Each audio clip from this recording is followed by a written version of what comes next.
Hi besties, and welcome to part 24 of 30, and following along with me as I make my spring product line collection and some hints and tips to make a few things along the way for you, okay? Don't forget the link to the full handmade product line training is linked below, okay? Let's get on with it. Okay bestie, by now your product shouldn't be too far off already. You got your plan and everything here, so let's look again at packaging and posting. Did you know there are lots of different types of packaging? You need to make sure you've got everything there to post them when you get an order.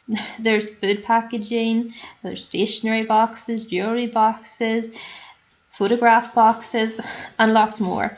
And if you can even get letterbox friendly size packaging, and that's a great advantage if it's possible for you. So this is nicely what you put your product in, but also you need the mailer for your packaging. Okay, if you're going to have gorgeous packaging, that's not what you actually send it in. Okay, you need mailer boxes. So, and then on top of your mailer boxes, you need whichever type of padding you're going to use for your product. Do you need airfilled pouches or something breakable? How decorative are you going to make your package? This really depends on your pricing and whether or not you're going for luxury, convenience, or price. Okay, you can even get environmentally friendly packaging here. There's now paper bubble wrap, okay, or there's all sorts of options here, void filling cushions and things. Okay, lots of different options of what you can use to pad or extra sturdy things depending on how delicate your products are. Okay, also labels. You need to label your product, and if you want to look professional, you're probably going to want to print them. Okay, initially you can probably get away without doing this, but it's definitely something to complete the look of your product. Also think about, do you need a bag to waterproof your product? Okay, in case it gets wet. You need tape or more extra protection.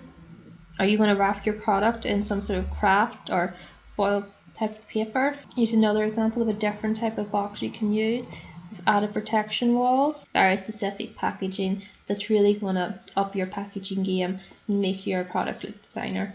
Okay.